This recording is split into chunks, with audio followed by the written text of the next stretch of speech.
Eleanor Whitmore pressed her father's pocket watch against her chest, so hard the engraved edge cut into her palm, and she was glad for it. The pain meant she was still alive.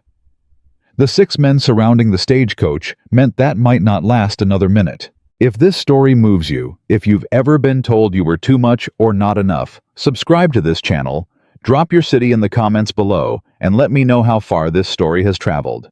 Now stay with me. Eleanor's just getting started. The watch had belonged to her father for 31 years. Gerald Whitmore had carried it through the war, through 2 decades of teaching mathematics at a Boston preparatory school, through the slow and humiliating collapse of his health, and finally through the last 6 months of his life, when Eleanor had sold nearly everything they owned to keep coal in the furnace and broth on the stove. He had pressed it into her hand 3 days before he died, and he hadn't said a word when he did it. He'd just looked at her with those exhausted gray eyes and nodded as if the gesture itself was supposed to explain everything. Every apology he'd never made, every hardship he'd caused her without meaning to. Every year she'd given up to care for him, instead of building something of her own. She understood what he meant. She always had. Eleanor was 34 years old. She had $42.16 to her name, and she was a long way from Boston. The stagecoach had left Cheyenne 6 hours ago, heading northwest toward a town called Sweetwater, carrying Eleanor a traveling salesman named Mr. Cutler, who smelled strongly of camphor, and a married couple from Ohio who had fallen asleep against each other somewhere around the 2nd hour and hadn't stirred since. The driver was a lean, leathery man named Hob, who'd accepted Eleanor's carefully counted fare without comment and hadn't spoken since. Eleanor had spent the first hour watching the landscape change through the small window, the flat known world she understood giving way to something enormous and indifferent and beautiful in a way that made her stomach tighten. She was not a woman who frightened easily. 34 years of managing a household on a schoolteacher's salary, of bartering with creditors and stretching a chicken across 4 meals, and sitting with her father while he coughed through the night, had burned most of the easy fear out of her. What remained was the practical kind, the kind that kept you alert and kept you moving. But when the stagecoach lurched to a hard stop, and she heard Hob swear from the driver's box, followed by the unmistakable sound of horses surrounding them from multiple directions, the fear that moved through her was not practical at all. It was cold and absolute, and it settled in her bones. "Everybody out!" The voice came from outside, low and hurried, the kind of voice that didn't need to raise itself to be obeyed. "Slow. Hands where we can see them." Mr. Cutler made a sound like a stepped-on cat. The Ohio couple startled awake. Eleanor's hand went to the small leather bag wedged between her hip and the seat wall, not to protect it, but because the revolver she'd purchased in Cheyenne was inside it, and she had spent exactly 45 minutes learning to load it, and had never fired it at a living thing in her life. "Miss." The Ohio husband looked at her with wide eyes. "Miss, I'd leave that bag." "I heard you," Eleanor said. She left the bag. Outside, the afternoon light was harsh and flat, and 6 men on horseback had arranged themselves around the stagecoach with the practiced ease of men who had done this before. They were not romantic figures. They were dirty and hard-faced, and several of them were grinning, which was somehow worse than if they hadn't been. The one who had spoken, the one Eleanor marked immediately as the one who mattered, was perhaps 40 broad through the shoulders, with a beard that had gone untended for months, and eyes the color of creek water in winter. "Well?" He looked at the 4 of them standing in the dust.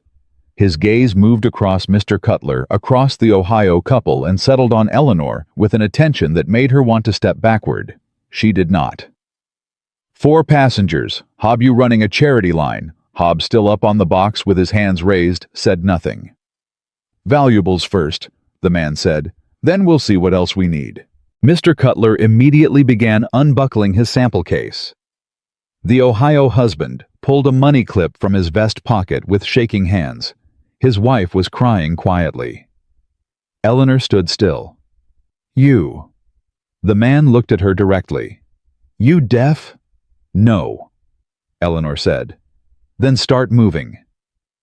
"I heard what you asked for," Eleanor said. Her voice surprised her. It came out steady, which was not what it felt like from the inside. I'm considering whether to comply." One of the other men laughed. The leader did not. "Lady," he said, "I'd think hard about your next words." "I have $42, Eleanor said. "I'd like to keep it. I don't say that to be difficult. I say it because that money is the entire distance between me and starving to death in Wyoming, and I would rather you know that before you take it." Silence. The kind that meant she had surprised him. $42, he repeated, and 16 cents. Something shifted in his expression. Not softness exactly, but recalibration.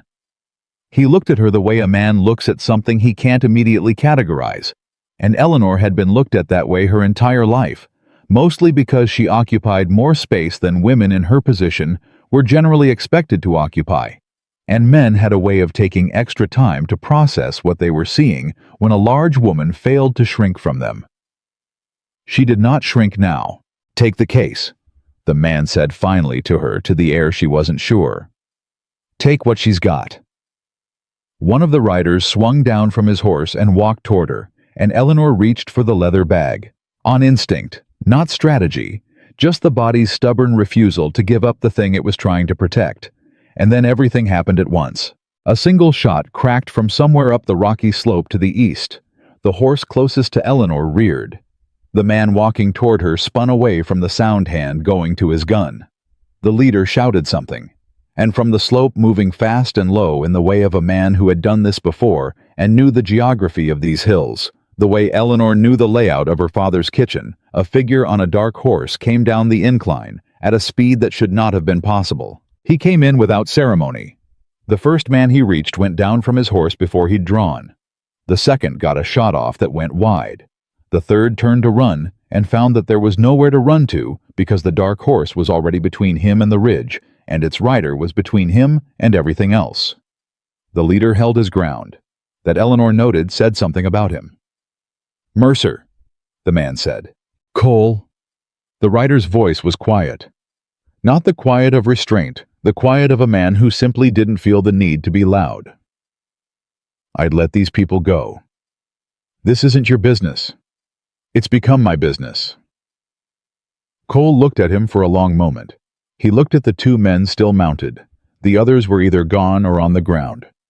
He looked at Eleanor, who was still standing in the same place she had been standing because she had not yet determined where else to go. "This ain't finished," Cole said. "Come back when you've got better odds," the rider said. "I'll be here." Cole held the look for 3 more seconds. Eleanor counted, and then he turned his horse and rode, and the remaining men followed him, and the dust they raised was the only proof they had existed at all. The rider sat on his horse in the settling quiet. He was lean and dark-haired, somewhere in his late 30s, with a face that had been weathered by years of outdoor work into something angular and spare. He wore no badge. His coat was plain. He looked at the Ohio couple, at Mr. Cutler, at Hob, and finally at Eleanor. "You all right?" he said. "Yes," Eleanor said. He looked at her for a moment. "You reached for that bag?" "Yes." "You know how to use what's in it?" Eleanor considered the honest answer. "I know how to load it." Something that was almost an expression crossed his face. "That's a start." He swung down from the horse. Axles cracked on the rear left wheel. "You're not going anywhere on this stage tonight." Hob climbed down from the box and crouched to look, and his expression confirmed it. "There's a ranch about 2 miles east," the rider said. "Blackstone. You can shelter there tonight, get Hob's wheel looked at in the morning." He looked at the group. "Or you can wait here. Your choice." The Ohio couple exchanged a look. "We'll come," the husband said. Mr. Cutler nodded rapidly. Eleanor picked up her leather bag and her traveling case. "Thank you," she said to the rider, "for the intervention." "Don't thank me yet," he said. He was already turning back to his horse. "Cole doesn't forget a face." "I didn't ask him to," Eleanor said. He stopped, looked back at her over his shoulder. "What's your name?" he said. "Eleanor Whitmore. I'm looking for work. I was told there was a cook's position at Blackstone Ranch." He studied her for a moment with an expression she couldn't read. "Rhett Mercer," he said. "Blackstone is my ranch." Eleanor held his gaze. "Then we have something to discuss." The walk to Blackstone Ranch took 40 minutes over ground that was harder than it looked. Mr. Cutler complained twice about his boots and once about his back. The Ohio couple walked in silence, close together, the husband's hand on his wife's arm. Eleanor walked at a pace that she had established and did not alter, because she had been walking at her own pace through her own life for 34 years, and she saw no reason to change it now for the convenience of a cracked stagecoach axle, or 6 armed men, or any particular stretch of Wyoming terrain. Rhett Mercer rode ahead. Occasionally he stopped to let them catch up. He did not narrate the journey or make conversation. Eleanor found she didn't mind that. She used the time to think. The letter she carried, she had read it so many times that she had memorized it, which was fortunate because she had taken it out and read it again on the stagecoach, and Mr. Cutler had asked what it was and she had put it away before answering. Had come from a man named Calvin Blackstone, who had advertised in the Boston Courier for an experienced cook and household manager for a large working ranch in Wyoming territory. The salary offered was more than her father had earned in his last 3 years of teaching combined. Eleanor had written back the same day. Calvin Blackstone had replied within the week. The position was hers if she could travel by the 15th. She had sold the last of the furniture to buy the stagecoach fare. She had told no one she was going because there was no one left to tell. Blackstone Ranch announced itself first as Lamplight, 3 or 4 windows showing warm and yellow in the dark that was coming on fast now. The way dark came in this country without the long negotiation she was used to in the East. The main house was larger than Eleanor had expected. The outbuildings beyond it were substantial. She could hear horses' cattle somewhere further out, the sounds of men moving and working. "We have some spare rooms in the house," Rhett said, swinging down at the fence. "Your fellow travelers can bunk there for the night. Hob, there's a man in the barn can look at your axle first light." "Much obliged," Hob said. Rhett looked at Eleanor. "You'll want to see Calvin." "I'll want to see him tonight," Eleanor said, "if that's possible." "He's expecting someone on that stage," Rhett said. "He'll make time." Calvin Blackstone was 63 years old and moved like a man who had been winning arguments with his own body for the last decade and expected to keep winning for a decade more.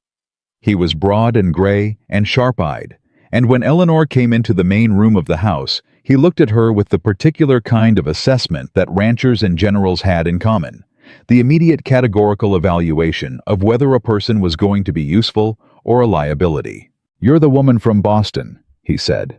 "Eleanor Whitmore," she said. "Yes, sir." "Sit down." She sat. Calvin did not sit. He stood with his arms crossed and looked at her with an expression that was working towards something she didn't yet recognize. "I have to tell you something," he said. "All right," Eleanor said.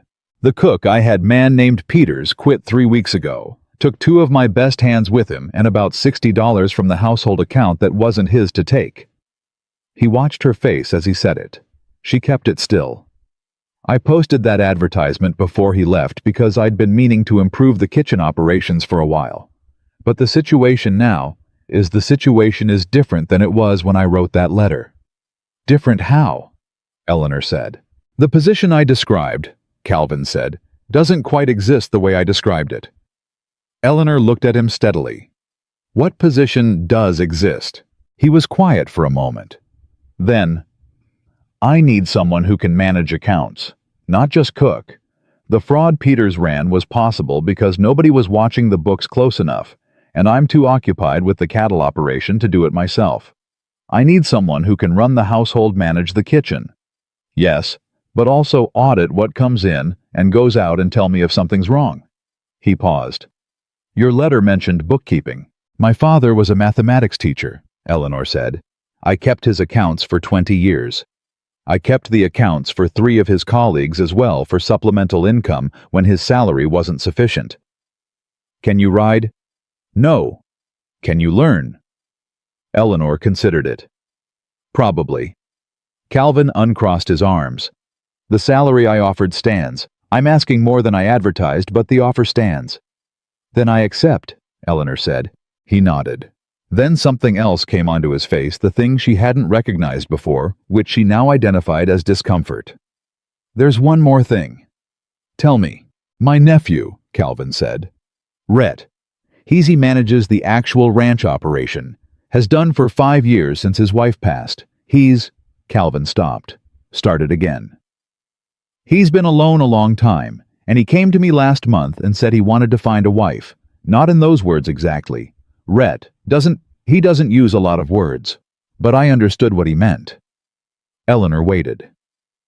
"I told him," Calvin said, "that I was bringing a woman out from the east." The quiet that followed was very loud. "You told him," Eleanor said carefully, "that you were bringing a woman for him." "I told him I was bringing a woman who might be what he was looking for." "You wrote me," Eleanor said, "about a cook's position." "I did."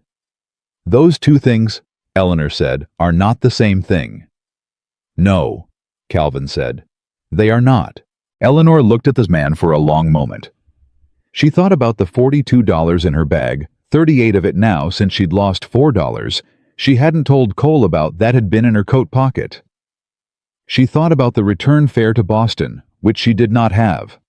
She thought about her father's watch against her palm and the way he'd looked at her when he pressed it into her hand, and she thought about 34 years of making do with the situation as it actually existed, rather than the situation as she had been led to expect. "Mr. Blackstone," she said, "I came to Wyoming to work.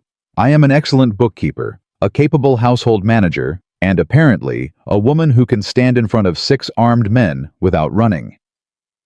I would like the job you described in your letter, which was a job, not a marriage arrangement." She held his gaze. "I will also tell you plainly that I am not what men in this territory are looking for in a wife. I know that. I have known it my whole life. I am a large woman and a direct woman, and I take up more room than I am generally welcome to take up, and no man has looked at me and thought what Rhett Mercer is apparently looking for." She paused. "So if the job depends on that arrangement, tell me now. I'd rather know where I stand." Calvin Blackstone looked at her for a long time. "The job," he said finally, "is the job. It doesn't depend on anything else." "Good," Eleanor said. "When do I start?" "There's a ledger on the desk in the side room," Calvin said, and something in his expression had shifted. Not softened exactly, but moved towards something closer to respect. "Peter's account's going back 8 months. If you can tell me by morning what he took that wasn't logged, I'll double your first month's pay." Eleanor stood up from the chair. She was a tall woman and a wide woman, and she filled the space she occupied with a completeness that some people found disconcerting, and she had stopped apologizing for that sometime in her 26th year, when she realized that the apologizing wasn't changing anything.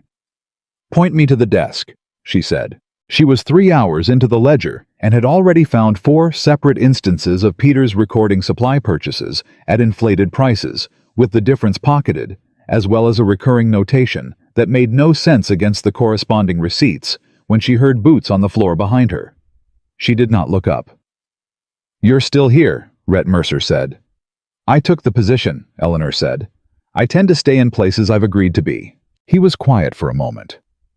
She could hear him standing there, and she kept her eyes on the column of numbers in front of her because the numbers were telling her something, and she didn't want to lose the thread.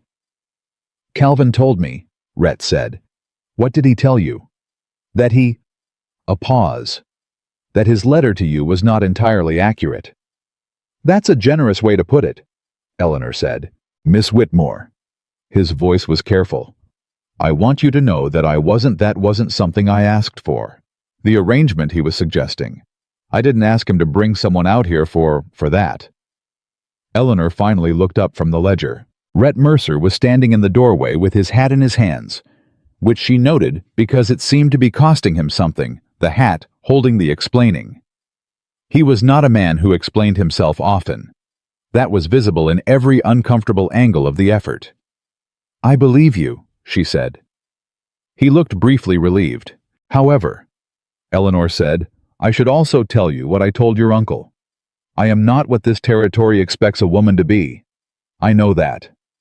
I'm not looking for your reassurance on the subject." I'm past the age where I need it. I'm simply telling you so, that we don't have any confusion about what I am and what I'm here for." "What are you here for?" he said, not challenging, genuinely asking. Eleanor looked back at the ledger. "To find out what Peters stole," she said, "and then to make sure it never happens again." She heard something that might have been a quiet exhale of something like amusement. "Good night, Miss Whitmore," Rhett Mercer said.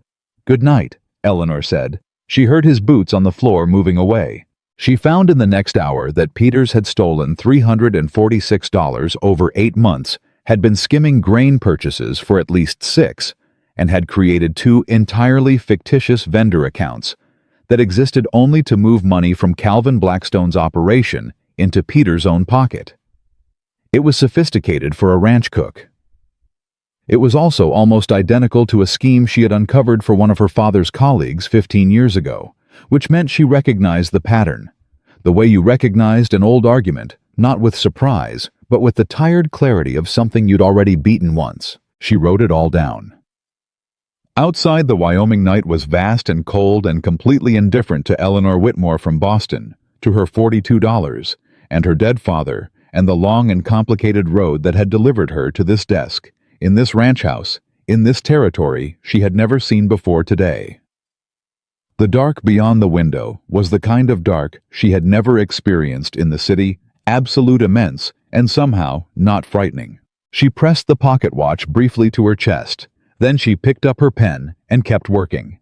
Calvin Blackstone stared at the paper Eleanor slid across the desk to him the next morning without speaking for a long time. $346, he said finally. "And 12 cents, Eleanor said. "I didn't want to round it." Calvin looked up at her. "You found this in one night." The pattern wasn't hidden well. Peters was confident nobody would look closely enough to find it, so he didn't bother being careful. Eleanor sat down across from him without being invited to, because she had been awake since 4 in the morning and her feet hurt, and she was past the point of waiting for permission to sit in a chair. The 2 fictitious vendor accounts are the more serious problem. He'll have used the same method somewhere else, possibly with the grain supplier in Sweetwater. I'd recommend sending someone to verify the actual delivery weights against what was recorded. I'll send Rhett. "I can go with him," Eleanor said.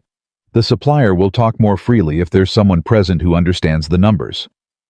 Calvin looked at her again with that evaluating look that she was beginning to recognize as simply his face. "You've been here one night," he said. "Yes," Eleanor said. "And I've already found $346 your cook stole from you. I'd like to find the rest before someone else does." He was quiet for a moment. Then, "Double first month's pay, like I said." "Thank you," Eleanor said. "Now, tell me about your kitchen staff, what's left of them, and what the hands expect for meals, and what your supply schedule looks like, because I intend to start cooking lunch." The kitchen was a disaster. Eleanor did not say this aloud. She walked through it, opened the stores, checked what was there, and what had been recorded as being there, and found, as she expected, that those 2 numbers did not match. She had a boy named Cody, 16, wide-eyed, one of the hands who'd stayed on after Peters left, show her where everything was kept, and she asked him questions while she worked, and by the time she had a pot of beans going and biscuit dough resting, she had a reasonable picture of how the kitchen had been run, and a firm picture of how it was going to be run, starting now. Peters didn't like questions, Cody said. He was watching her from the doorway with the cautious fascination of someone watching an unfamiliar animal do something unexpected. "I like questions," Eleanor said. "Ask me anything you want." "Where'd you come from?" "Boston." "You always cook this much at once." "When there are 12 men to feed, yes." "Peters only cooked for 8. Said the other 4 could fend for themselves." Eleanor stopped what she was doing and looked at Cody. "Which 4? Cody shifted. "The Mexican hands, Ortega and his brothers, and Jim Tallhorse." "Starting today," Eleanor said. "There are 12 men to feed. You'll tell them that." Cody looked at her. Peters would have. "Peters stole $300 from this ranch and is currently somewhere in Wyoming spending it," Eleanor said. "I'm not Peters." Cody was quiet for a moment. Then he smiled, quick and genuine, the kind of smile that hadn't decided yet whether it was allowed. "Yes, ma'am," he said. Rhett came through the kitchen door at 10:30 without knocking, which Eleanor noted but did not comment on, because this was his ranch, and she had been here approximately 14 hours, and she was choosing her positions carefully. "Calvin says you want to come to Sweetwater," he said. "I do. We leave in 20 minutes. "I'll need 30, Eleanor said. "The biscuits have to come out of the oven." Rhett looked at the oven. He looked at Eleanor. 25, he said.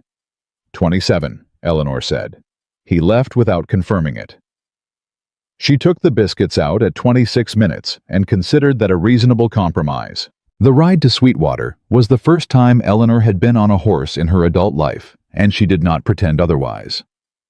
Rhett gave her the gentlest animal in the stable, a broad, patient mare named Clara, who seemed to have made peace with the full range of human inadequacy, and he did not comment on Eleanor's technique, which she appreciated because her technique was, charitably speaking, developing. They rode most of the way without talking. It was Rhett who broke it. "How long were you taking care of your father?" Eleanor looked at him. "Calvin told you." "Calvin talks when he's thinking," Rhett said. "It's a habit." 6 years, Eleanor said.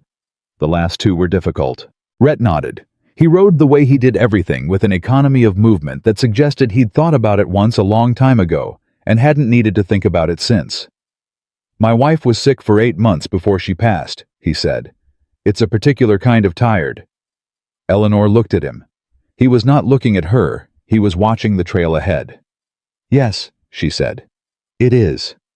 They didn't speak again until Sweetwater. The grain supplier's name was Harold Finch, and he was a small man with a large mustache and the manner of someone who had been getting away with things for long enough that he'd stopped expecting to be caught.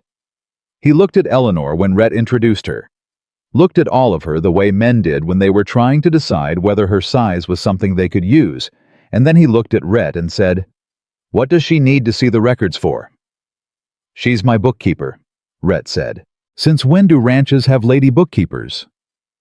"Since yesterday," Rhett said.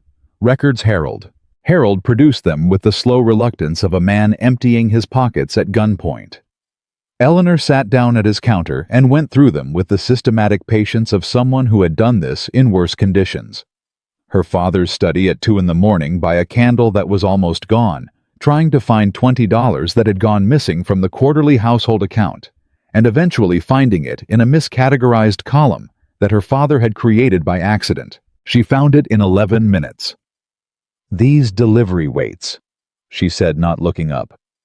"June, July, and August. They're recorded differently than the other months." Harold said nothing. "Different handwriting," Eleanor said. "And the weight totals for those 3 months are each exactly 4% higher than the corresponding months in the prior year, which would be a coincidence if it happened once." She looked up at Harold. "It happened 3 times." "Scales can be off," Harold said. "They can," Eleanor said. "They also can't be 4% off in the same direction 3 months in a row without someone helping them." Harold looked at Rhett. Rhett was leaning against the doorframe, with his arms crossed and an expression that communicated nothing at all, except that he was comfortable waiting. "Peters put me up to it," Harold said. "I know," Eleanor said. "I'm not here about Peters. Peters is gone." She closed the ledger. "I'm here about what happens going forward. Blackstone Ranch will continue to buy grain from you, Mr. Finch. I'll be verifying the weights personally on delivery. If I find a discrepancy, it'll be the last order we place." She stood up. "That seems straightforward." Harold looked at her with an expression she had seen before, the particular look of a man who has just discovered that the person across from him is more formidable than expected, and is recalibrating accordingly, not gracefully. "Yes, ma'am," he said. Outside, Rhett said nothing for a moment. Then, 11 minutes. "The handwriting was sloppy," Eleanor said. "It would have been faster if he'd been more careful." Rhett looked at her with that expression that wasn't quite an expression, the one she was starting to read as the closest he got to being openly impressed by something. He swung up onto his horse. "You hungry?" "Yes," Eleanor said. There's a place on the main street. Good pie." "I haven't eaten pie since Boston," Eleanor said. "Then you're owed," he said. The pie place was a small establishment run by a woman named Dot, who had the approximate warmth of a summer afternoon and the approximate energy of a thunderstorm. And she sat them at a corner table and brought coffee without asking, and looked at Eleanor with unambiguous curiosity. "You're the one Calvin brought in," Dot said. "Eleanor Whitmore," Eleanor said. "Yes." "Heard you faced down Cole Dunning yesterday." Eleanor looked at Rhett. He was studying his coffee cup. "I stood in front of him," Eleanor said. "There's a difference." Dot laughed a full, uncomplicated sound. "Honey in this town standing in front of Cole Dunning without running counts as facing him down." She set a slice of apple pie in front of Eleanor that was generous by any standard. "It's on the house." Eleanor ate the pie. It was, in fact, excellent. It was while she was eating that she became aware of being watched. Not by Dot's attention had moved on to other customers, but by 3 men at a table near the door, who had the look of ranch hands and had been talking in low voices since Eleanor and Rhett walked in, and one of them was looking at Eleanor with an expression that was not curious so much as contemptuous in the specific way of men who've decided that a woman in a position of any visible authority is an affront to the natural order. She had encountered this expression before. It had never stopped being unpleasant. "Tommy Brewster," Rhett said quietly. He hadn't looked up from his coffee, but he'd seen her register it. "He worked for Calvin until last spring. Got let go for fighting." "He's looking for a reason to say something," Eleanor said. "He usually finds one," Rhett said. "Best to ignore it." Eleanor finished her pie. Tommy Brewster did not wait until she was done. He pushed his chair back with the deliberate noise of a man who wants an audience and crossed the room to their table and stood there with the particular brand of confidence that came from always having been the largest man in the room and never having had that be insufficient. "Mercer," he said, "heard Calvin brought in a woman to run the books." His eyes moved to Eleanor. "That her?" "Brewster," Rhett said. His voice was flat. "Just curious," Tommy said. "Seems like an odd choice is all. Woman that size running numbers, what's she gonna do? Eat the ledger if it don't balance?" Eleanor set down her fork. The room had gone quiet. Dot behind the counter had gone very still. Eleanor looked at Tommy Brewster. He was a big man, and he was doing the thing big men sometimes did, using the size to do the work that argument was supposed to do. And he was expecting one of 2 responses from her: collapse or confrontation, because those were the only options someone like him could imagine. She gave him neither. "Mr. Brewster," Eleanor said pleasantly, "I found $346 that your friend Peters stole from Calvin Blackstone inside the first 3 hours of looking. If you know anything about how that money moved, I'd suggest you tell Calvin directly before I find your name in the ledgers, because I'm going to keep looking." She picked up her coffee cup. "Now, is there something else, or are we done?" Tommy's face went through several changes. "You threatening me," he said. "I'm accounting for possibilities," Eleanor said. "It's my job."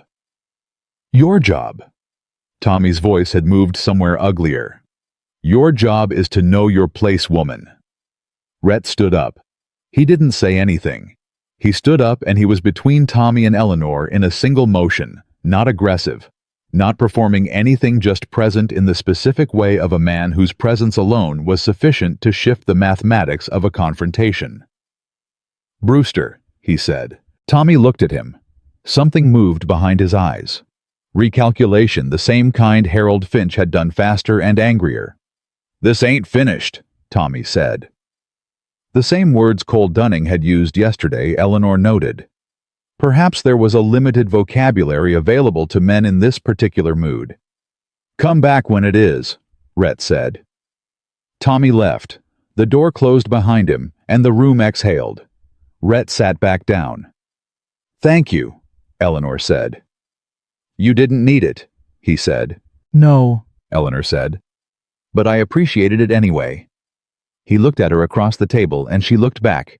and there was a moment brief and unremarkable on its surface where something passed between them that neither of them had words for yet, because it was too early, and they were both too careful for that. But it was there, and Eleanor felt it, and from the way Rhett looked away at precisely that moment, so did he. "We should get back," he said. "Yes," Eleanor said. Back at the ranch, the afternoon moved fast. Eleanor spent 2 hours with the kitchen accounts, and another hour with Calvin going through the corrected ledgers from Sweetwater. At 4 o'clock, Cody came to the kitchen door with the specific energy of a boy who had been sent to deliver information he found exciting. "Miss Eleanor," he said, "Ortega wants to know if you mean it." "Mean what?" Eleanor said, not looking up from the flour she was measuring. "About the food, about feeding all 12. He says Peter's promised 3 times and never did, and he wants to know if you're different or if you're the same." Eleanor set down the flour. She walked to the bunkhouse door, not the kitchen door, the bunkhouse door, and knocked, which was not something she had seen anyone do, which was presumably why Ortega, when he opened it, looked startled. "Mr. Ortega," Eleanor said. "My name is Eleanor Whitmore. I'm the new cook and house manager. Dinner tonight is at 6. It's beef stew and cornbread, and there will be enough for 12. She held his gaze. "If I say something, I mean it. I'd like you to remember that." Ortega, a man of perhaps 50 with a careful face and very still eyes, looked at her for a long moment. "Peter said the same thing," he said. "First week. Peter stole $300 from this ranch," Eleanor said. "I found it last night. You can ask Mr. Blackstone." Ortega was quiet. 6 o'clock, Eleanor said. "The door will be open." She turned and walked back to the kitchen. At 6 o'clock, all 12 men came to dinner. Ortega and his brothers sat at the end of the long table, not separate at the end, but at the same table, and they ate the same food, and Eleanor stood at the stove and watched it happen, with a feeling she didn't name, because naming it felt premature. Cody caught her eye from across the room and grinned. Rhett came in last as the others were finishing. He sat at the far end of the table and accepted the bowl Eleanor put in front of him without ceremony. "Good stew," he said. "Thank you," Eleanor said. "Where'd you learn to cook?" "Necessity," Eleanor said. "Same place I learned everything." He looked up at her. Then, not with the assessing look, not with the careful look he'd worn most of the day, but with something quieter and more direct, the look of a man who has heard something true and recognized it as such. "Rhett," Calvin called from the doorway. "We've got a problem." The room shifted. Rhett was on his feet before Calvin finished the sentence. "Cole Dunning," Calvin said. His voice had the particular flatness of controlled alarm. "2 of the north fence riders just came in. Cole and 8 men cut the upper fence line an hour ago. They ran 50 head of cattle into the ridge draw." The room went very still. Eleanor counted 8 seconds of silence. "They're not after the cattle," Rhett said. He wasn't asking. "No," Calvin said. "They're sending a message." Rhett looked at Eleanor across the room. She held the look. "How many men can you put on the North Ridge tonight?" Eleanor said. Everyone looked at her. "That draw has 1 entry point," she said. "If you move the cattle before morning, they'll run them again. But if you move men to the entry point before Cole comes back for them—" "You know cattle operations," Rhett said. "I know geometry," Eleanor said. "And I know that a man who sends 8 men to cut a fence line in the evening plans to come back in the morning when he thinks you'll be tired and disorganized." Calvin looked at Rhett. Rhett put on his hat. "Cody," he said. "Get Ortega." Eleanor watched them move the organized, rapid reorganization of men who knew their jobs and trusted each other, and she felt the specific satisfaction of a problem correctly identified before it became worse, and underneath that, the specific unease of knowing that Cole Dunning's message wasn't really about the cattle at all. It was about her. She had stood in front of him yesterday, and she had not given him what he wanted, and men like Cole Dunning kept accounts the same way dishonest bookkeepers did, everything recorded, nothing forgotten. She washed the dishes. She put the kitchen in order. She went back to the ledger and kept working because the work was there, and she was the person who had agreed to do it. And somewhere outside in the dark, Rhett Mercer and 11 men were holding the line against a consequence that had her name on it, whether she'd asked for it or not. The pocket watch sat on the desk beside the ledger. Eleanor did not pick it up. She kept her hands on the numbers and her eyes on the columns, and she did not let herself think about what it meant that in 36 hours she had already made 2 serious enemies in Wyoming, because thinking about that was a luxury she currently could not afford. What she could afford was accuracy. She found another $60 Peters had moved through a falsified equipment repair account at 9:30. She wrote it down. Rhett came back at midnight. Eleanor heard his boots on the porch before the door opened, and she knew from the sound of them, deliberate not rushed, that the cattle were secured and nobody was dead. She had learned in 36 hours to read the weight of his footsteps, the way she read columns of numbers, finding meaning in pattern and pace. She did not look up from the ledger when he came in. 53 head, he said. We got them back. Cole's men. Gone by the time we reached the draw. He poured himself water from the pitcher on the side table. They cut the fence and spooked the herd and left. Didn't stay to fight. Because fighting wasn't the point, Eleanor said. No. He set the cup down. It wasn't. She finally looked up. He was tired. The specific tired of a man who has been managing physical and tactical problems for 6 hours straight, and he was looking at her with an expression she was learning to read as the one he wore when he was deciding how much to say. This is about you, he said. I know, Eleanor said. Cole doesn't forget a face. I told you that the first day. You did. He's not going to stop at fence lines, Eleanor. It was the first time he had used her given name. Neither of them acknowledged it. She filed it away in the part of her mind that kept track of things that mattered. I know that too, she said. Sit down, Rhett. You look like you're about to fall over, and I need to tell you what else I found in the ledger. He sat down. It was she noted the first time he had done something she suggested without visible consideration first. She told him about the equipment repair account. She told him about a third fictitious vendor she'd found after midnight, this one for a fencing contractor that had never set foot on Blackstone land. She told him the total revised figure was now $419, and she told him she believed there was more because Peters had been careful in the first 3 months and careless in the last 5, which meant either he'd gotten confident or he'd gotten desperate, and either way, there were probably amounts she hadn't found yet hidden in the quarterly supply tallies. Rhett listened to all of it without interrupting. When she finished, he said, How long will it take you to find the rest? 2 more days if nothing else happens, Eleanor said. 1 day if I don't sleep. Sleep, he said immediately. I wasn't asking permission. No, he said. I know you weren't. They looked at each other across the desk. You're not what I expected, Rhett said. Eleanor raised an eyebrow. What did you expect? I don't know. Someone... He stopped. Started again the way he did when he was working toward honesty, and it was taking some effort. Someone who needed more from this place than she was giving it. Eleanor was quiet for a moment. Everyone needs something, she said. That doesn't make them a burden. No, he said. It doesn't. He stood up and picked up his hat. At the doorway he stopped, and Eleanor knew he was going to say something else because there was that particular quality of hesitation in the air that preceded it. Cole will come for you directly, he said. Not the ranch, you. I want you to know that so you're not surprised. I appreciate the warning, Eleanor said. I won't let that happen. She looked at him steadily. I know you won't try, she said. I also know I'm not going to spend my time in Wyoming waiting to be protected. I've been managing threats my whole life, Rhett. They were just quieter ones.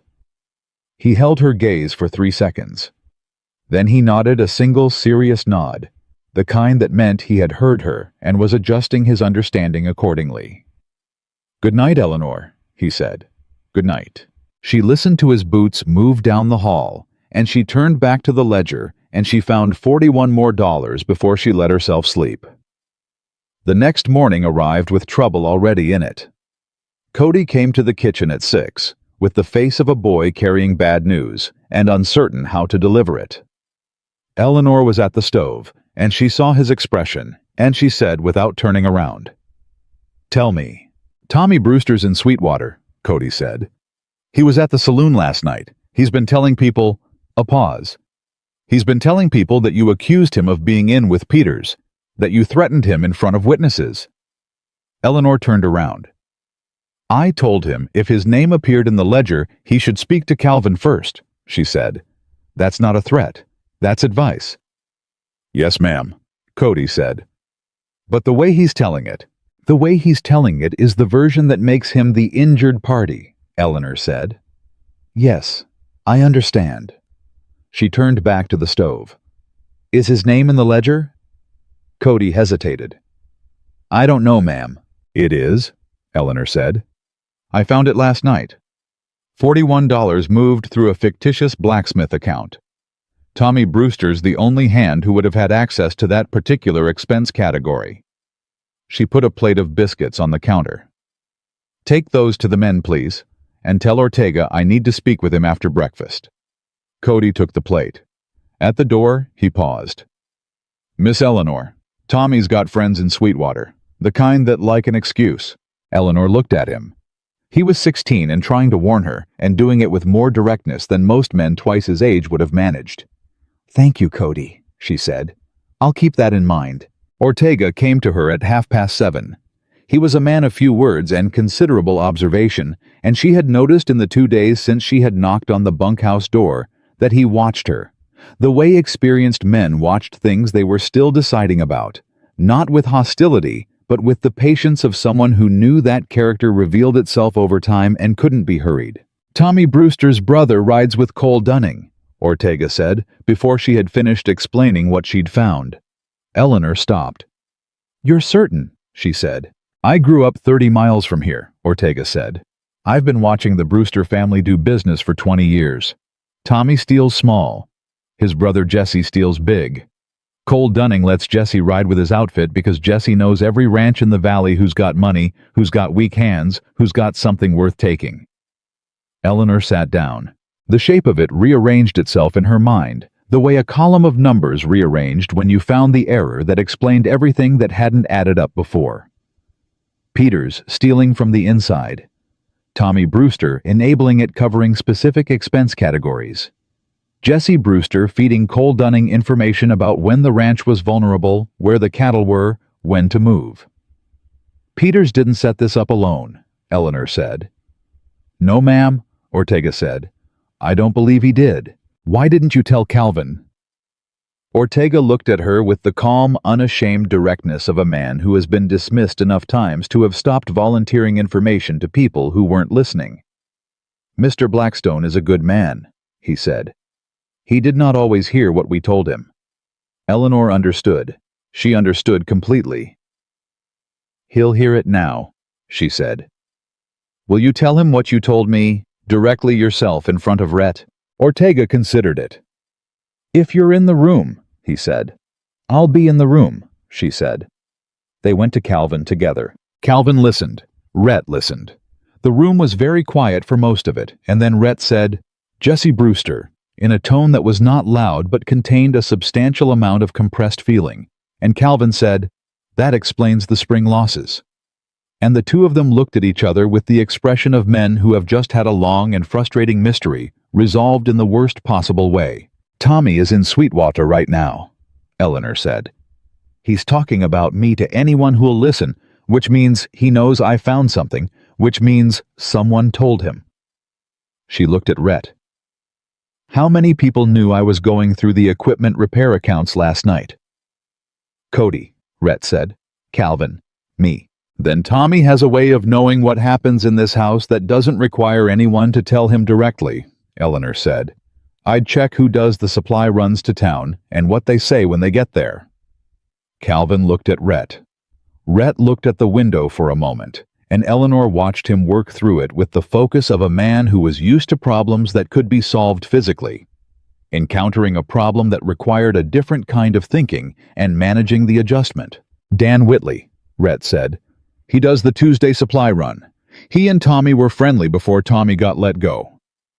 "You'll want to talk to him," Eleanor said. "Carefully.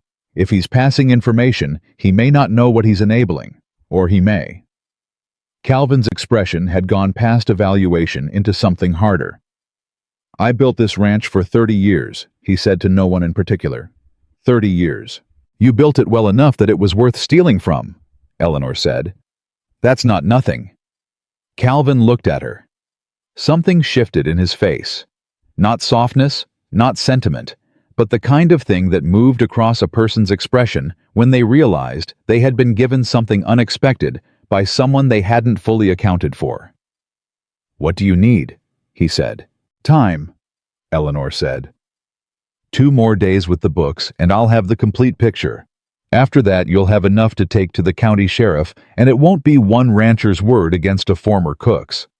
"And Tommy," Rhett said. Eleanor met his eyes. "Let him talk," she said. "Every word he says in Sweetwater is a word he won't be able to take back when the full ledger is in front of a judge." Rhett was quiet for a moment. Then to Calvin. "She's right." Calvin nodded. 2 days, he said. "Then we move." The 2 days were the hardest Eleanor had spent since her father's last winter. Not because the work was difficult. The work was exactly the kind of difficult she was built for. The slow and meticulous difficulty of finding truth inside columns of deliberately obscured numbers. It was difficult because she could feel the pressure building outside the walls of the room she worked in the specific atmospheric pressure of events that were going to happen, regardless of whether she was ready for them. Tommy Brewster came back to the ranch on the afternoon of the second day. He came drunk, which she had not expected, though in retrospect she should have.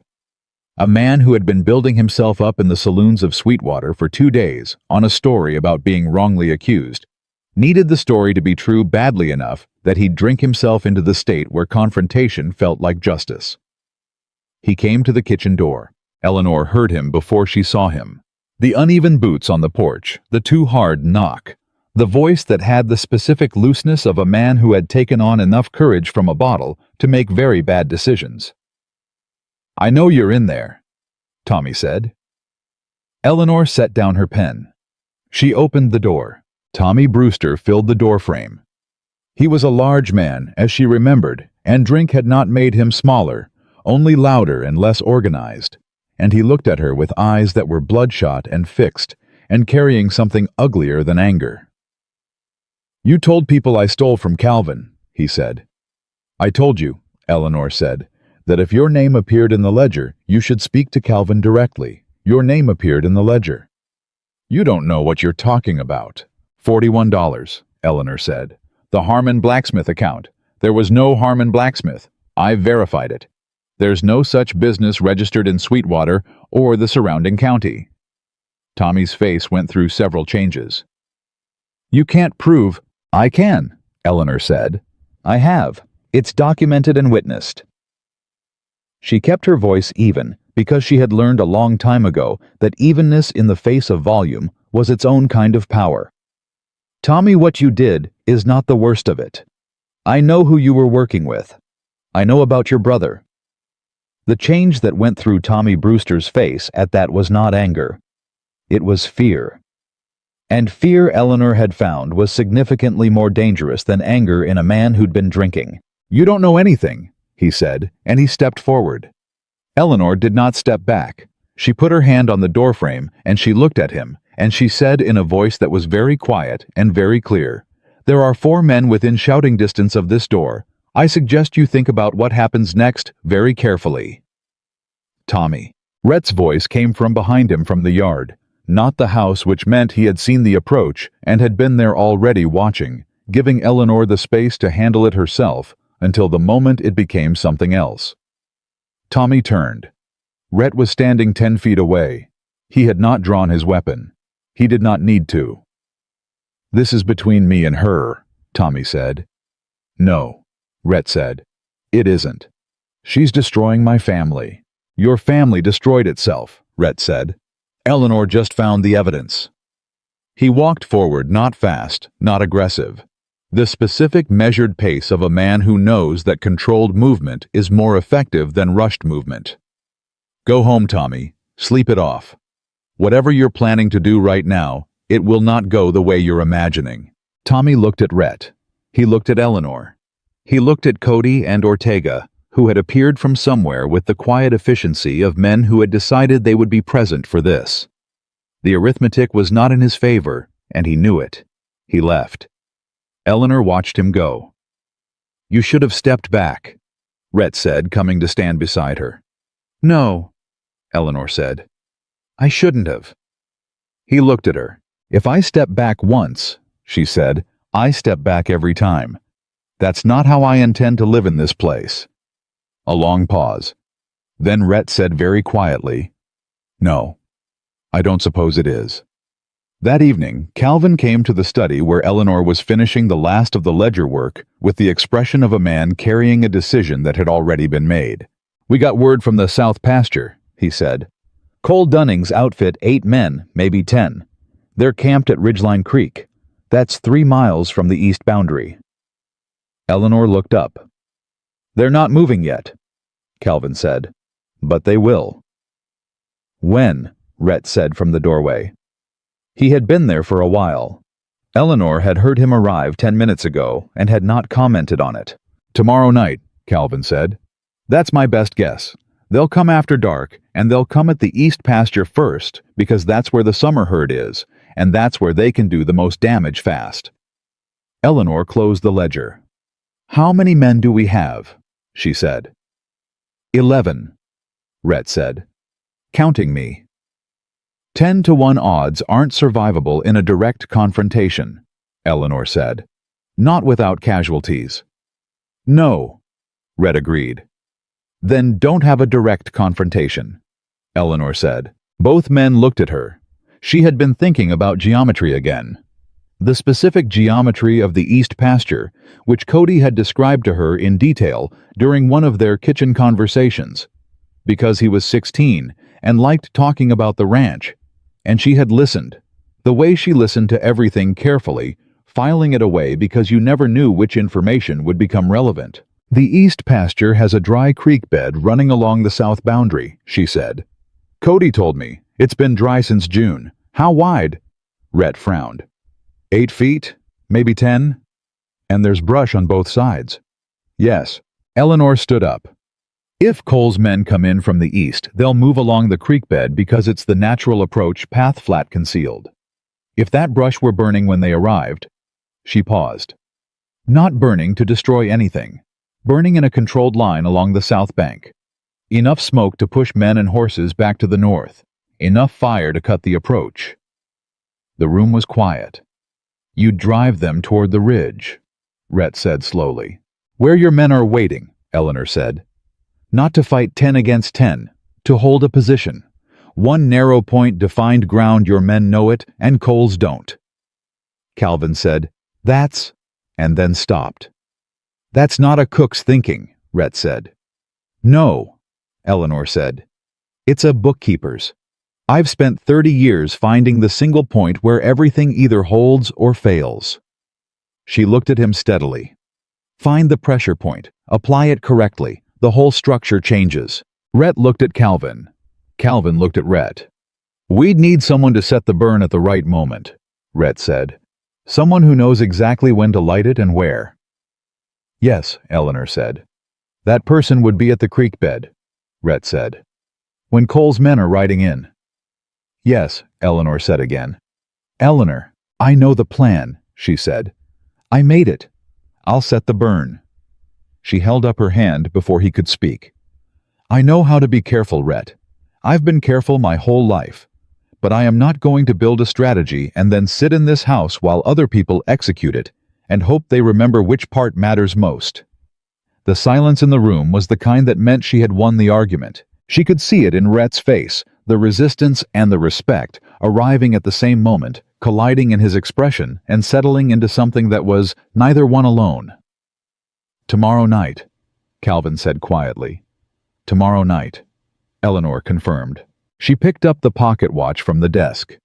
She held it for a moment, not pressing it to her chest, not seeking comfort from it. Just holding it, the way you held something that connected you to the person you used to be. before a place changed you into someone larger. Then she put it in her pocket and went back to finish the ledger. There was still work to do before tomorrow. The day before the burn, Eleanor finished the ledger. The final number was $612.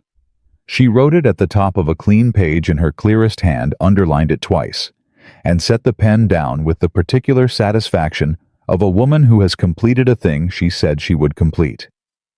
Then she sat with it for a moment, not celebrating, because there was nothing to celebrate in the fact that a man had stolen that much from someone who had worked 30 years to build something, but acknowledging it the way you acknowledged the end of a hard and necessary task. She brought the completed document to Calvin at breakfast.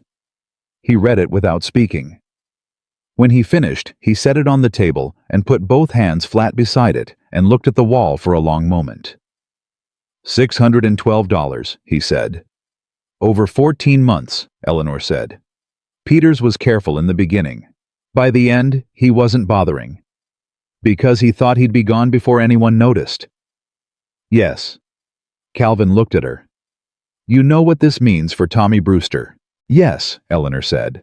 It means the sheriff has a case. The ledger documents, the falsified accounts, the Harmon blacksmith verification, it's enough. Tommy's participation is clear and documented. His brother Jesse, Calvin said. That's harder. Jesse's connection is circumstantial through the ledger, Eleanor said. But Ortega's testimony about what he's observed over 20 years, combined with the fence cutting and the cattle displacement, that's a pattern a judge can work with. She paused. I've written it all out separately. The connection between Peters, Tommy, Jesse, and Cole Dunning. It's inference and testimony, not hard numbers, but it tells a coherent story. Calvin picked up both documents and held them together.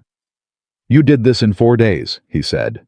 I had good information, Eleanor said. Ortega knew things that would have taken me weeks to reconstruct from the numbers alone. Calvin shook his head slowly. I should have listened to him years ago.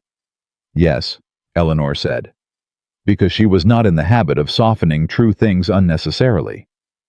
But you're listening now. He looked at her sharply. Then he surprised her. He laughed, short and rough and genuinely amused. You're a hard woman, Miss Whitmore. I'm an honest one, Eleanor said. They look similar from certain angles. She spent the morning preparing food for the evening, enough for 12 men plus extra, because she had learned in her first 4 days at Blackstone Ranch that a crisis metabolized faster than anything, and men who were going to spend the night managing a controlled fire and holding a ridge position would need to eat well first. She cooked methodically, and she thought about geometry, and she did not let herself think about the specific darkness of a dry creek bed at night or the sound of 10 men on horseback coming fast through brush. Cody appeared at the kitchen door at 10. Rhett wants to know if you've changed your mind, he said. No, Eleanor said, without turning from the stove. Cody was quiet for a moment. I didn't think so, he said. He said to tell you anyway. Tell him I appreciate the asking, Eleanor said. And tell him I need 2 men at the south bank of the creek at sundown, not before. If Cole has a scout watching the property, I don't want anyone near that creek bed until the last possible moment. Cody repeated this back to her with the careful precision of a boy who has learned that exact words matter, and she nodded and he left. At noon, Ortega came to eat and stayed after the others had gone. He sat at the end of the long table and drank his coffee and did not speak until Eleanor sat down across from him with her own cup. Jesse Brewster knows Cole's plan, Ortega said. Yes, Eleanor said. He's the one who told Cole which approach to use. He also knows yours. Eleanor set her cup down. Tommy, she said. Tommy was here yesterday, Ortega said. He saw you close the ledger. He saw you take it to Mr. Blackstone. He left an hour later, and he didn't go toward Sweetwater.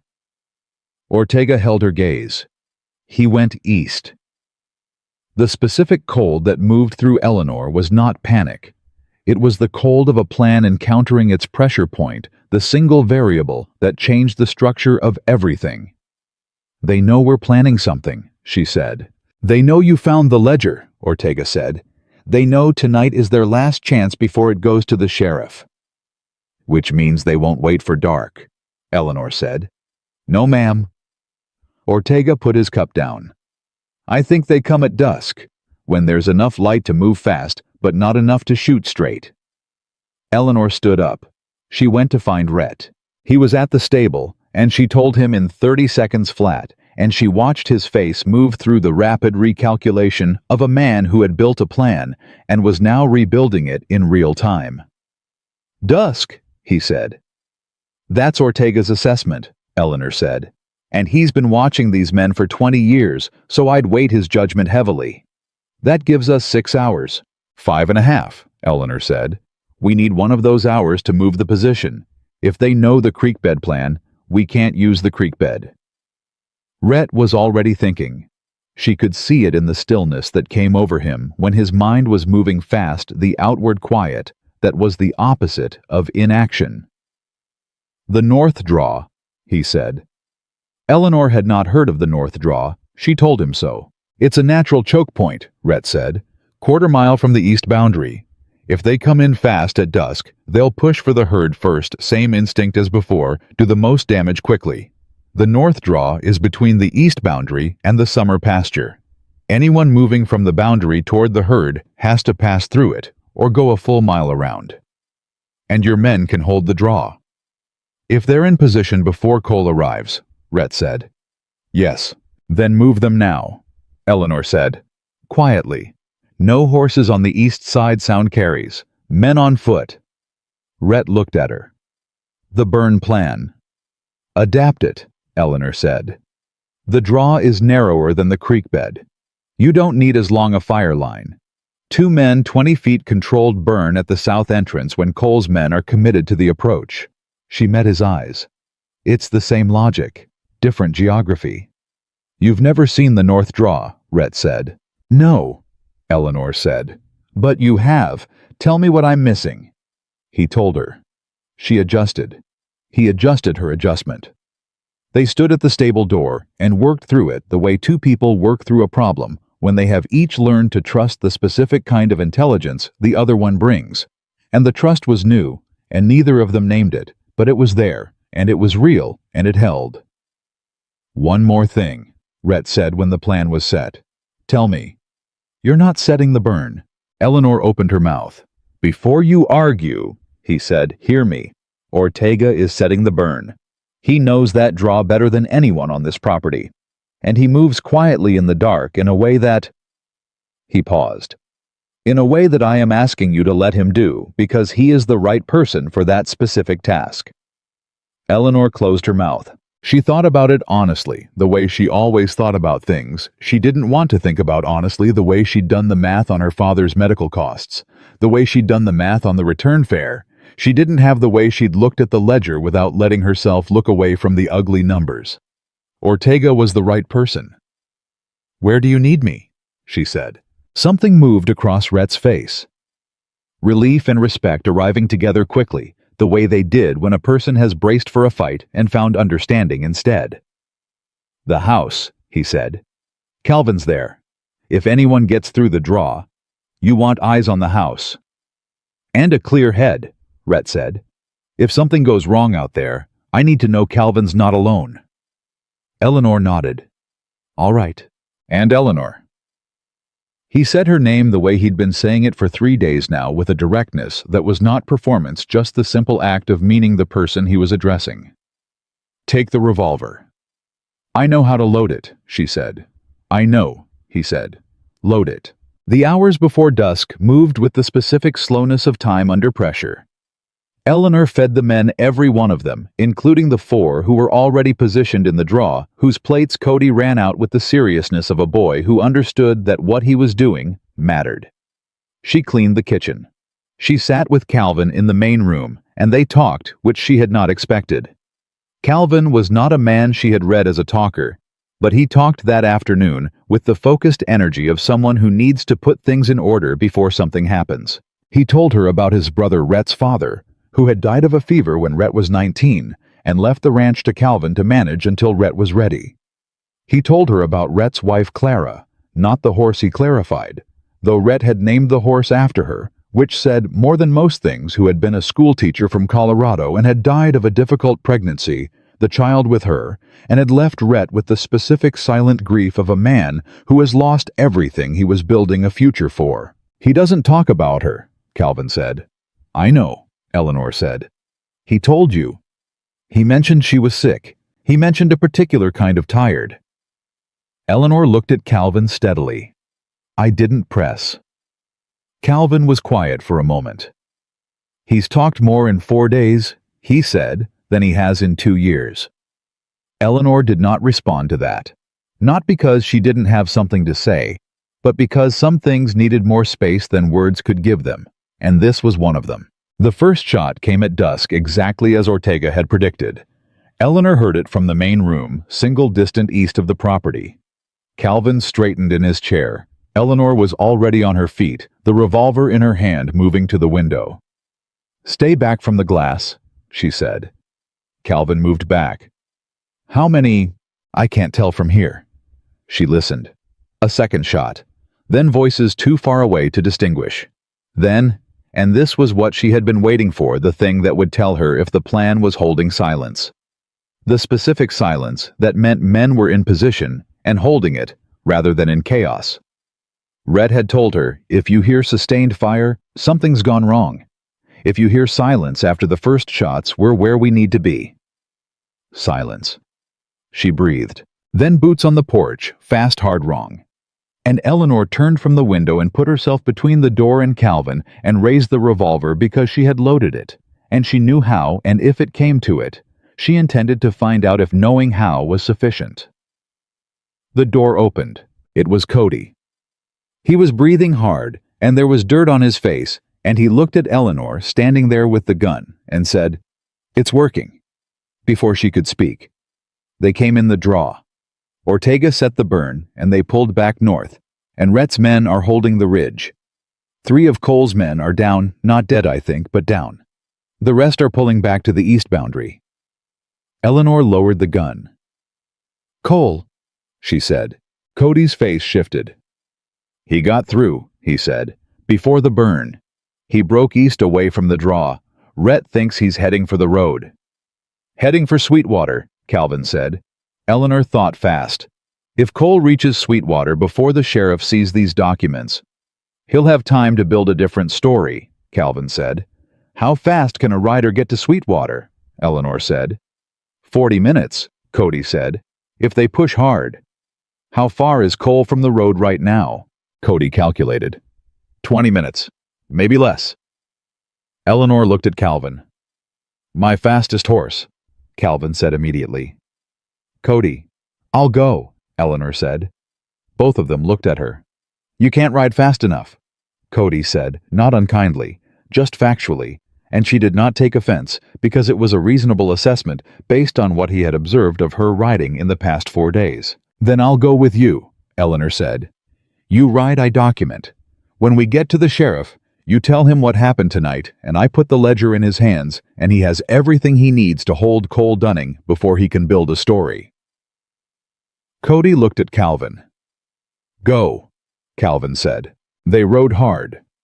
Eleanor had gotten better on Clara in 4 days. Not good, but better in the way that necessity compressed learning into something functional, and she rode with one hand on the reins and the other on the document case she had grabbed from the desk, and she did not think about the speed or the dark coming down or the horse beneath her. She thought about the single pressure point, the one place where everything either held or failed. The sheriff's name was Aldous Crane, and he was a careful man who had been sheriff of Sweetwater County for 11 years. And when Eleanor Whitmore walked into his office at 7:30 in the evening, with a document case under her arm and a 16-year-old boy behind her, and said, "I need 5 minutes of your time, and then I need you to hold a man named Cole Dunning before he comes to you first." He looked at her for exactly 2 seconds, and then said, "Sit down." She sat down. She put the ledger on his desk. She gave him 5 minutes, and she used every second of them. Crane read. He read slowly, and he read carefully, and he asked 2 questions. One about the fictitious vendor accounts. One about Ortega's testimony, and Eleanor answered both with the precision of a woman who had spent 4 days making sure every answer was documented. When she finished, Crane looked at her across the desk, with the expression of a man who has just received more organized evidence than he encounters in the average quarter. "How long have you been in Wyoming?" he said. "5 days, Eleanor said. A pause. "And before that?" "Boston," Eleanor said. "I was a bookkeeper." Crane looked at the ledger. He looked at Eleanor. He picked up his hat.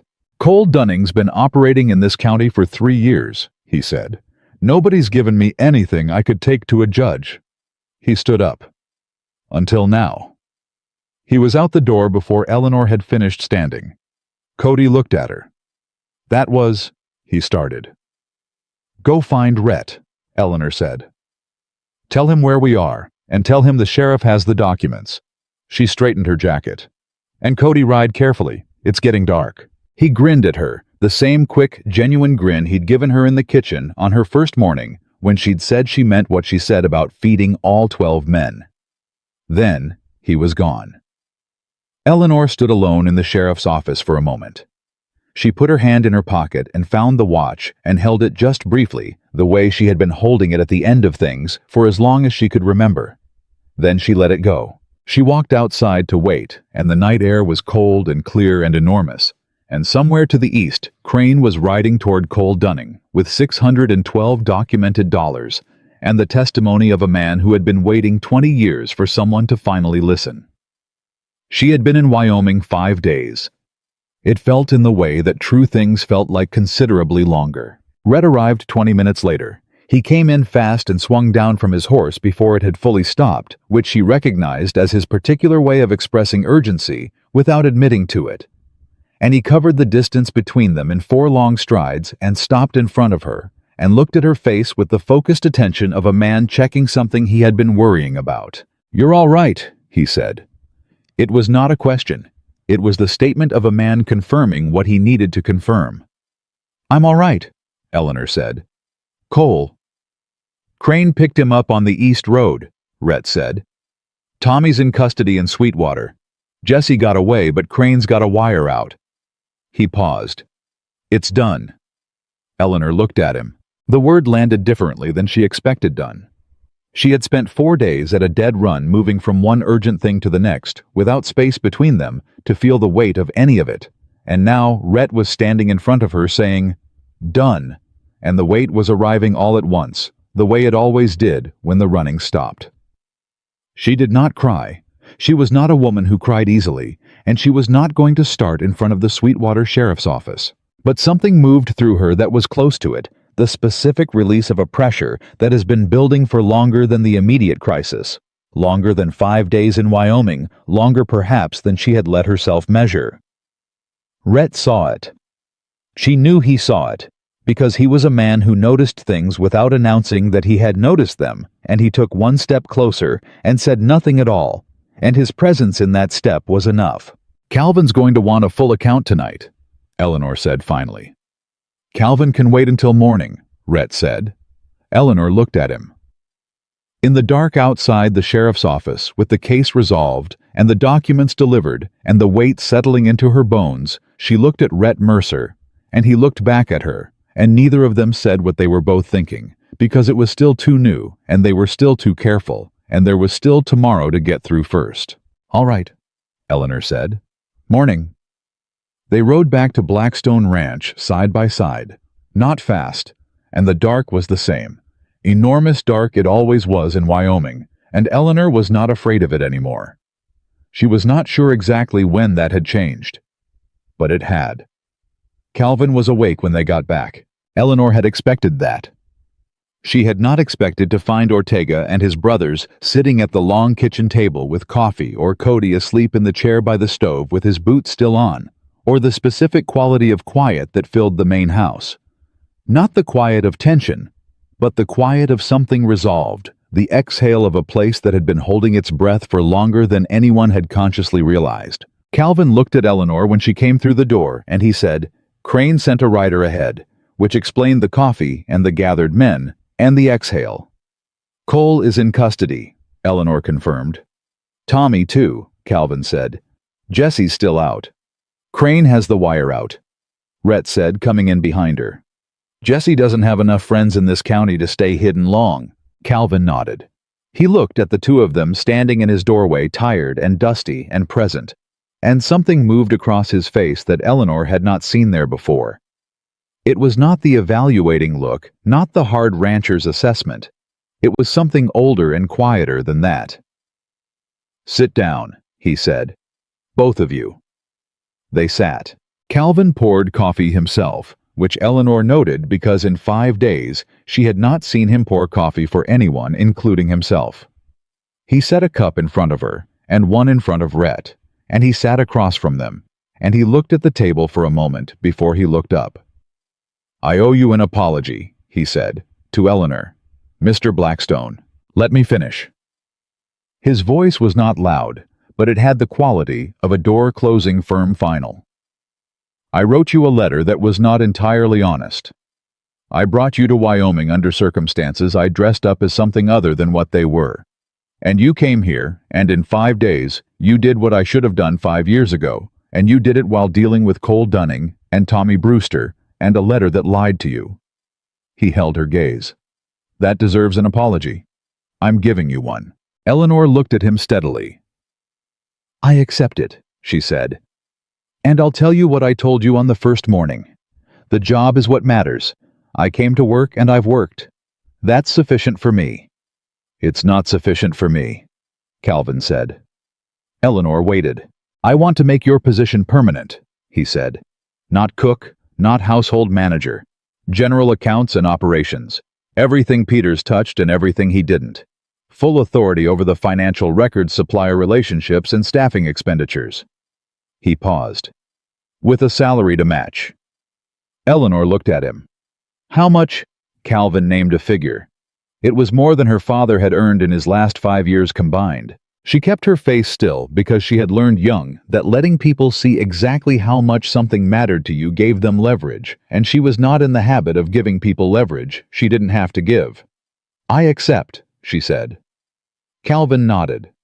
Then he looked at Rhett.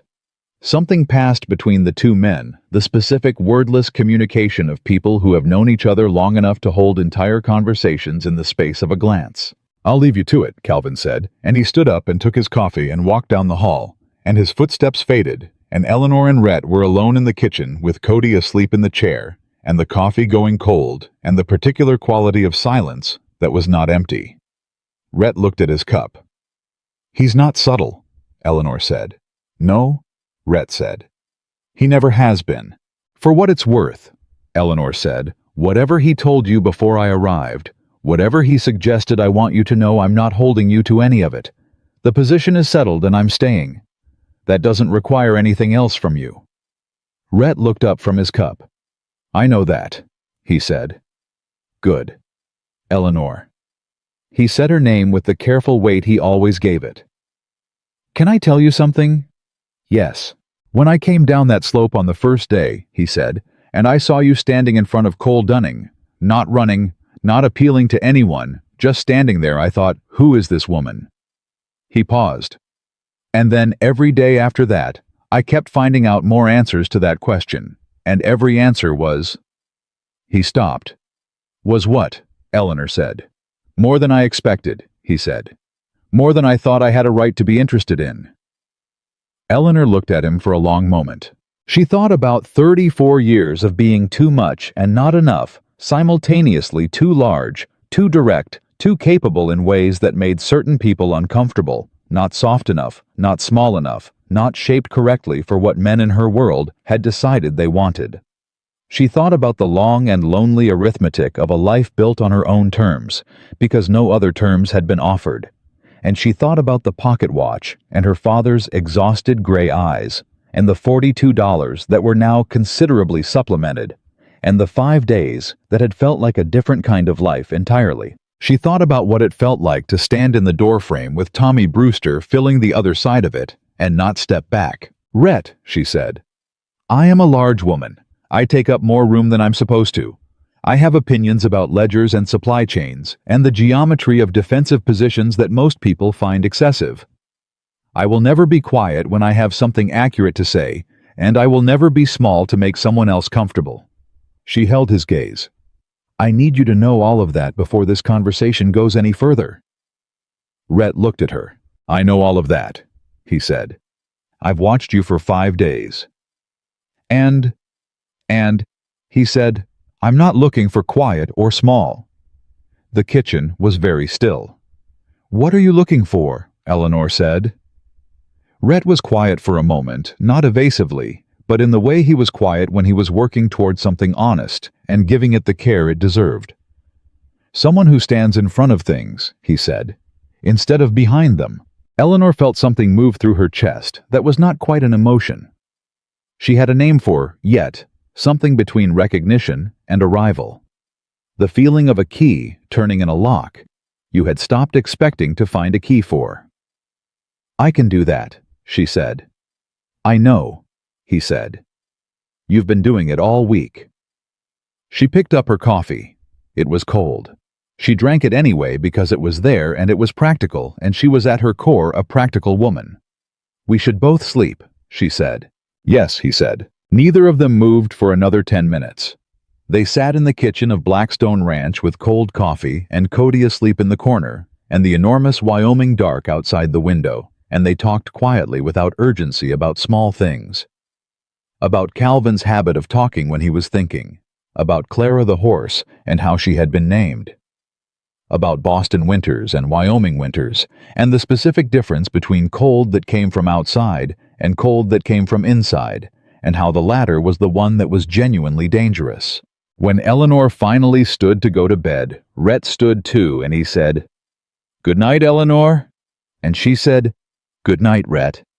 And it was the most ordinary exchange in the world, and it felt like absolutely nothing ordinary at all. 3 weeks later, the news came that Jesse Brewster had been picked up in Laramie. Crane rode out to Blackstone himself to deliver it, which Eleanor took as a sign of the man's personal investment in the resolution of the case he'd been building since she put $612 documented dollars on his desk. He sat at the long kitchen table, the same table where 12 men ate every meal. Now, all 12 without comment and without exception, and he drank Eleanor's coffee and said that Jesse had named 4 other operations Cole Dunning had been running across the county, and that the judge was looking at a minimum of 8 years for Cole and Tommy both. Jesse, Eleanor asked. Cooperating, Crane said. For whatever that buys him. Probably something, Eleanor said. Probably, Crane agreed. He finished his coffee and looked around the kitchen with the evaluating look of a man taking inventory. You've changed some things here, he said. Yes, Eleanor said. Seems like it's working. It is. Eleanor said simply because it was, and she saw no reason to be modest about a true thing. After Crane left, Eleanor stood at the kitchen window and let herself feel it the full weight of resolve, the thing she had not permitted herself since the night outside the sheriff's office, because there had been too much, still pending too many loose threads, too much that could still unravel. Now, there was nothing left to unravel. The case was closed, the ledger was corrected, the ranch was running clean, and the men were fed, and the accounts were in order, and Eleanor Whitmore from Boston had been in Wyoming for 26 days, and she was not leaving. Ortega found her there. He came to the kitchen window from the yard side, which was how he moved quietly from unexpected angles in the way of a man who had spent decades making himself unobtrusive in spaces that were not always welcoming to him. "Miss Eleanor," he said. She turned. He was holding his hat in both hands, which she recognized as his version of a formal gesture. "I want to say something." "Say it," Eleanor said. "When you knocked on the bunkhouse door that first night," Ortega said, "and you told me dinner was at 6 and you meant it." He paused. "I have worked on ranches in this territory for 22 years. No one knocked on that door before." He held her gaze with the steady, careful eyes that had seen more than they'd said for 2 decades. "I want you to know that it mattered." Eleanor looked at him. "It mattered to me too," she said. "Having someone in that bunkhouse who knew what was actually happening on this property." She paused. "I hope you know that what you told me about the Brewsters, that information changed everything. I couldn't have built the full case without it." Ortega was quiet for a moment. "No one asked before," he said. "I'm asking now," Eleanor said. "Whatever you see, whatever you notice, I want to know. This ranch runs better when everyone's information is in the room." He looked at her for a long moment. Then he put his hat back on, which was she had learned his version of a resolved expression. "Yes, ma'am," he said, and he went back to work. That afternoon, Rhett asked her to walk with him to the north pasture fence line, the same fence Cole's men had cut on the second night, now repaired and reinforced.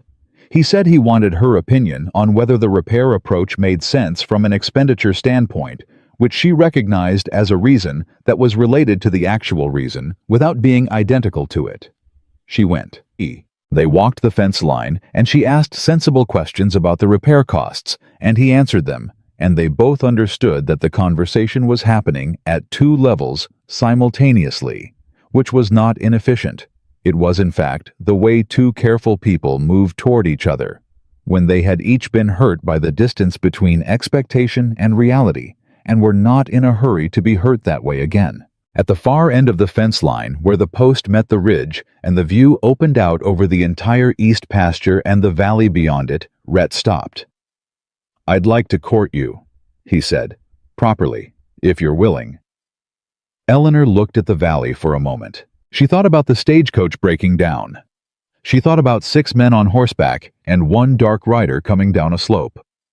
She thought about the ledger and the kitchen and the bunkhouse door and the sheriff's office and cold coffee in the dark and the word done and the way the weight had arrived all at once when the running stopped. She thought about 34 years and $42 and 1 pocket watch and everything that had led her to this exact fence post on this exact ridge in Wyoming.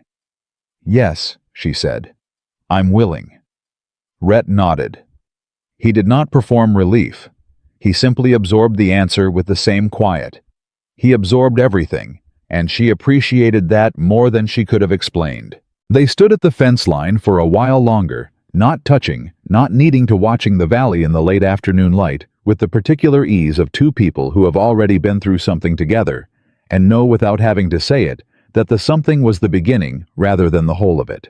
The wedding was in October, when the aspen on the ridge had gone gold, and the air had the particular cold clarity that Wyoming produced in the fall, like a promise being kept. Calvin cried, which he denied afterward, and which everyone present tactfully agreed not to mention. Cody served as witness, and could not stop grinning. Ortega stood at the back of the room with his hat in his hands, and his careful eyes, and the quiet dignity of a man who has waited a long time to see the right things happen, and is not going to make a production of it now that they have. The minister was brief. Eleanor had requested that. When it was done, Rhett looked at her the way he had looked at her from the beginning, directly without performance, with the specific attention of a man to whom she was the most interesting thing in his immediate vicinity. And Eleanor looked back at him, and felt for the first time in a long time that the space she occupied was exactly the right size for the life she was living. That evening at the long kitchen table, 12 men ate together, and the food was good and the coffee was hot, and the accounts were balanced, and Eleanor Whitmore, Eleanor Mercer. Now, though she kept both names because she had earned both, sat at the head of the table she had claimed in the first week, and looked at the room she had changed, and felt the specific satisfaction of a woman who came to a place with $42 and a pocket watch, and built from those materials, and her own considerable self, something that would last. Her father's watch was in her pocket. She pressed it once against her palm, not for comfort, this time, not for courage, but in acknowledgement. The gesture he had made when he gave it to her, the nod that was supposed to explain everything. She understood it now completely, in a way she hadn't in Boston. He had not been apologizing. He had been saying, "Go find out what you're made of." She had gone. She knew. Eleanor Mercer set her hands flat on the table of her home, in the life she had built from nothing, in a land that had tried to break her, and she did not need the watch anymore to remember who she was, because she was no longer the woman who needed reminding. She was the woman they would remember.